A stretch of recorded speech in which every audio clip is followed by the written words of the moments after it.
একদিন সকালে একটা শহর ঘুম থেকে উঠে দেখলো রাস্তায় মানুষ পাগলের মতো নাচছে, আর কেউ থামছেই না।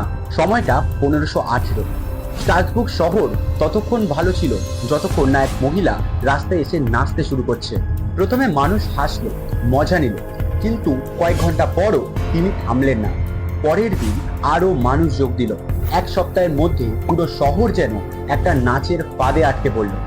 কারোর হাড় ভেঙে যাচ্ছিল, কারোর মুখ থেকে রক্ত ঝরছিল, কিন্তু তারা এই সত্ত্বেও থামতে পারেনি। তারা ততক্ষণ থামেনি যতক্ষণ না তারা মারা যাচ্ছে। প্রশ্নটা হলো, এই ড্যান্সিং প্লেগের কারণ কি ছিল? এই বিষয়ে ইতিহাসবিদরা 3টি কারণ দিয়েছেন। তার মধ্যে প্রথমটা হলো মাস হিস্টেরিয়া, যেটা মানসিক চাপের কারণে হতে পারে। সেকেন্ডটা হলো রাই শস্য। এই শস্যে ফাঙ্গাস জনিত কোনো কারণের জন্য হয়তো এই রোগ সৃষ্টি হতে পারে। তৃতীয়ত, ওই শহরের এক সাধুর অভিশাপে এমনটা হয়েছে। সবচেয়ে অদ্ভুত ব্যাপারটা হলো, এই রোগের কারণ এখনো কেউ বার করতে পারেনি। এখন সত্যি ঘটনা জানতে এক্ষুনি